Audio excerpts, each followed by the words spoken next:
Welcome back, everyone. As you probably guessed from the title of the video, this is what we're going over right here. This is the HK CC9. It is their newest entry into the sort of concealed carry, high capability, ultra small 9mm gun. I just made that up. I don't know if that's a real thing, the category, but basically what it is it obviously is a 9mm semi-automatic. This one here is made entirely in the US, and let's just address that real quick for all the HK dorks out there. HK, many of you know, made or released rather last year, a very small, similar themed gun as of this, outside of the US. We are not getting that here. If you guys want that, just know that, and you guys can complain down below in the comment section. This one here is made in America, and HK recently released a white paper kind of talking about some American-made capabilities, what you could expect in the future, etc. As far as I know anyway, this is the first release from that line, if you will. Obviously, it's not that new, though. It's been in development for a long time. I looked up the patent on this one, and the patent was put in 2019. So this one's been in development for a long time, and it's finally here to market. So what the heck is it? Well, I suppose we'll just kind of walk you through based on the bottom and work our way all the way up to the top for some semblance of order. It comes with two different magazines.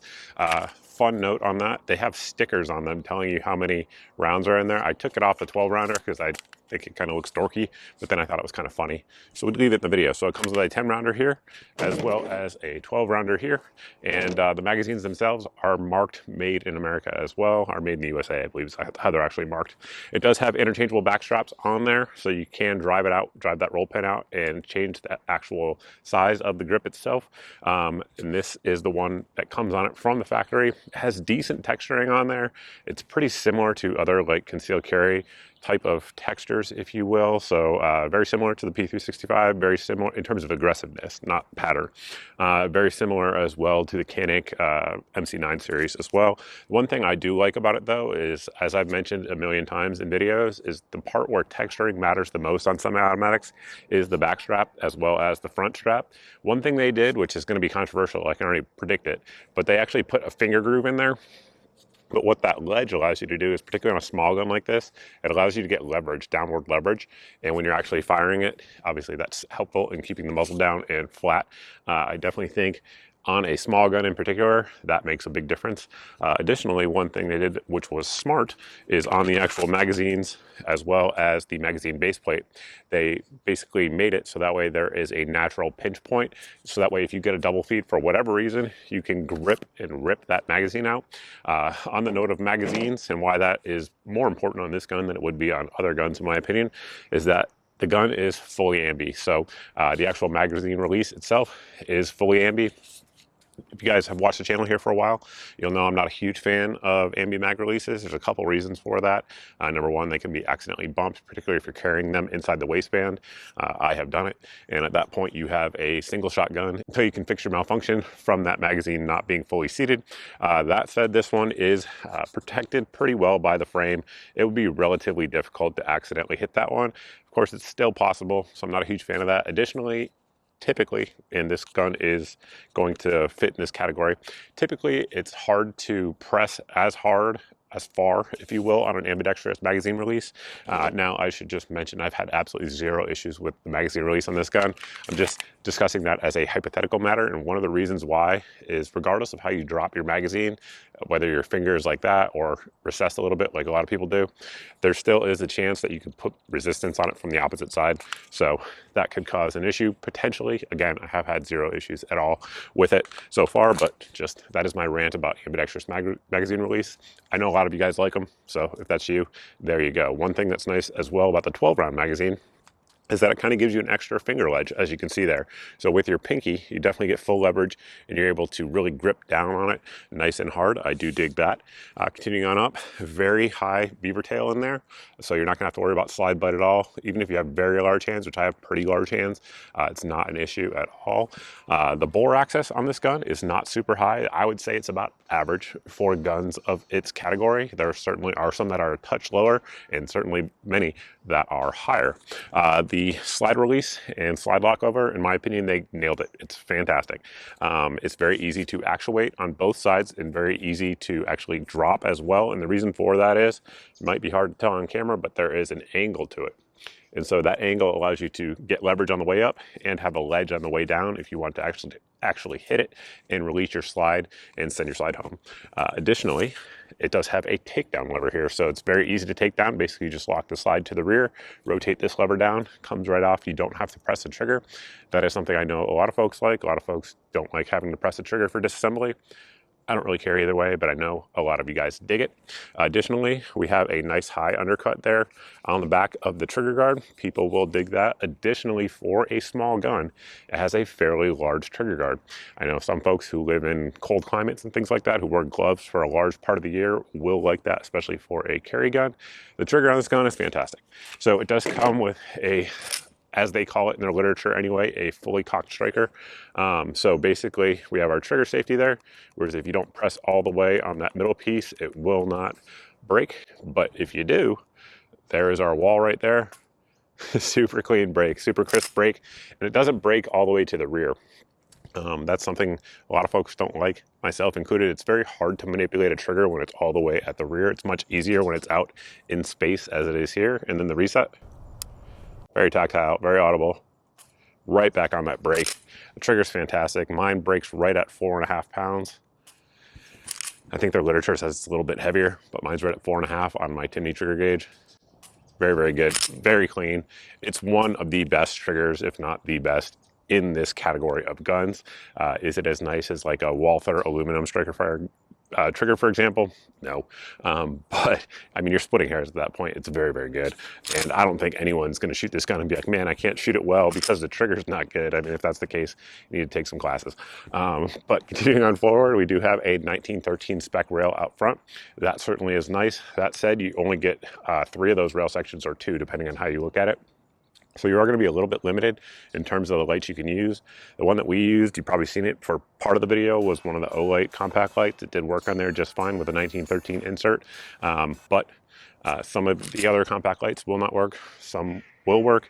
I'll just leave that down below for you guys to discuss and figure out which ones will work with it. I don't know. I don't have all the answers at this point because as of when I'm doing this review, I haven't seen anyone else's review, if that makes sense. So we do have a little memory pad there up front in terms of stippling. So that way, if you are getting that high thumbs forward grip, you have a reference point. I do dig that.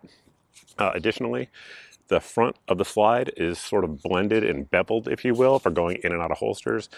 Again, just a nice touch there. We have good forward serrations as well as serrations at the rear. Many of you have probably noticed we do have an optics cut on there. Although I wasn't using an optic for this video, we did throw a Holosun on there, a 507K, just to confirm that it fits and everything fits. It works just fine. So it is cut for that. What would that be? The RMS C pattern sight. And then we have relatively low sights on there as well. The rear, as you guys can see, is just a square notch that has good serrations on it. Up front there, we do have a tritium insert on there. So in terms of sight picture, it's very good, very clean. The dot is not as large as some other competitive offerings out there, but it just kind of depends what you want. If you want a fine aiming solution, this absolutely will do it. Might not be as quick as some of the other larger ones though, for like snap shooting. Pros and cons for sure. Barrel itself, of course, is going to be cold hammer forged, relatively short, but comparable to other competitive designs for sure. At this point in the video, I think you guys have a pretty good idea of what the gun is in terms of dimensions, features, all of those sorts of things. A couple things we need to talk about: reliability, durability, accuracy, price point. We will do that here in just a second. We do need to thank the main channel sponsor first though, and that is the good folks over at Brownells. As of when I record this gun is not out yet, but I bet if you guys are watching this, it is over at Brownells.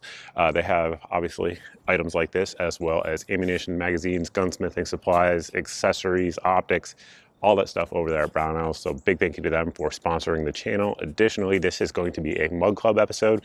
So of course, we're going to do the free review of the firearm itself on YouTube as well as Rumble. Then after that, we're going to head over and do Mug Club exclusive content. I make 1 video a week over there. There's a lot of other creators that do it more frequently. You should see their image here on your screen if you guys are looking for a discount code to sign up over there on a free speech platform.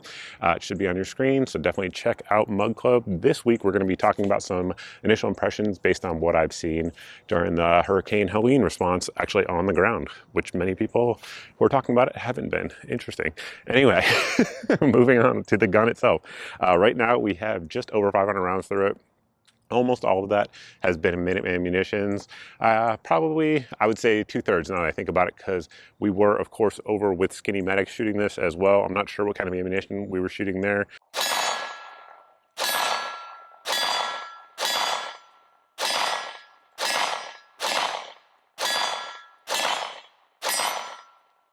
What do you think?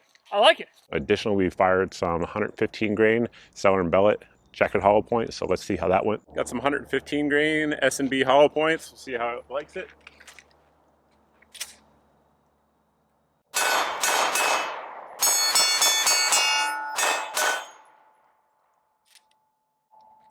It's not hawking back, but that's probably me. Accuracy on this one has been phenomenal. I think a lot of that has to do with just the way you interface with it. The grip is very comfortable in the hand and the trigger is very good. We were able to shoot 3-inch groups at 25 yards when I was actually putting it down. And with a compact gun with full metal jacket ammo, that's pretty good for me. Many of you guys may be able to shoot better than that, but for me, I will take that all day long, particularly from a gun of this size. Price point, always an important thing when we're talking about HK, right? Because HK hates the pores. Everyone knows that. So the price point on this gun, and just full disclosure on that, I should point it out if it's not already obvious, that HK did send this out to me for the review. They're not paying me anything to make it, but just so you guys know that. But the price point on this, MSRP is around $699. If you look at similar MSRP to HKs, you can get a pretty good idea of where it's going to come in terms of price point in the market. It will be competitive with all the other major brands out there, probably with the exception of Smith & Wesson. Smith & Wesson really kind of brings that shield in at a low price point, but pretty much all the other major brands, it's going to be very close in terms of price to that. Certainly to Glock, and I think at this point, guys, Glock has kind of lost the race for the Micro 9 compacts, especially with their 10-round capacity. This one right now, of course, is only being offered with a 10 and 12-round mags, but inevitably there will be, better capacity magazines that will be available for it if you guys want to, say, carry it with a small mag and then put a larger mag in when you get home for home defense, sort of a dual use type of gun. That will be following very quickly after you guys watch this video. That's my guess anyway, so there is that. Honestly, guys, there's really not a whole lot I would do to improve the pistol. It's performed exceptionally well. I would add a little bit better, more aggressive, rather, better term for it, a little bit more aggressive grip texture on the front and the back, and I would go with a single side magazine release, but really that's it. It's we're nitpicking at that point. The gun has performed as expected, so not a whole lot else to say. If you guys like this video and you're not subscribed, definitely hit the subscribe button. Follow me on all my various social media sites, because that is typically where we either break news or show off new products, things like that, before we can put up a full YouTube video. Additionally, a lot of great deals on a lot of those sites as well that we put up. Speaking of deals, we also have a daily deals email. You can sign up for that at the website here on your screen. Goes out every day, as the name indicates, and it has 8 of the best deals that we find around the internet. Should this gun be the cheapest I've ever seen it, it will be in the daily deals email, along with lots of other things that you guys are probably interested in if you're watching this video.